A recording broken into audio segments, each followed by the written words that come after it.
صدر Pakistan peoples party شعبہ خواتین ونگ کراچی ڈویژن کے رکن قومی اسمبلی و سیکریٹری ویمن پارلیمنٹرین محترمہ ڈاکٹر سیدہ شاہدہ رحمانی نے چیئرپرسن فشرمین کوآپریٹو سوسائٹی اور صدر Pakistan peoples party ladies wing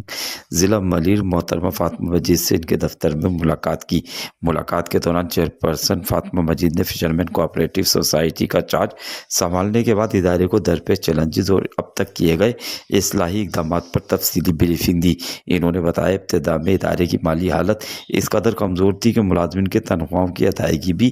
ممکن نہیں تھی، تاہم مؤثر حکمت عملی اور انتظامی بہتری کے ذریعے نہ صرف گزشتہ 3 ماہ کی تنخواہیں ادا کی گئیں بلکہ پہلے ہی مہینے میں ماہی گیروں کی فلاح و بہبود کے اقدامات کو بھی شروع کیا گیا۔ انہوں نے مزید بتایا کہ ادارے میں ایک جدید فش مارکیٹ تعمیر کی جا رہی ہے، جبکہ بجلی کے اخراجات میں نمایاں کمی لانے کے لیے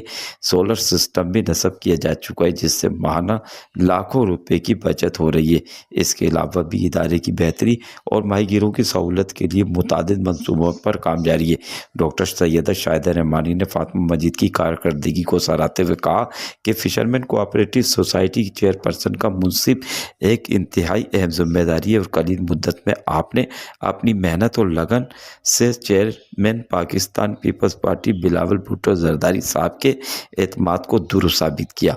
انہوں نے امید ظاہر کی کہ آپ کے دور میں ادارہ مثالی ترقی کرے گا اور یہ اقدامات طویل عرصے تک یاد رکھے جائیں گے۔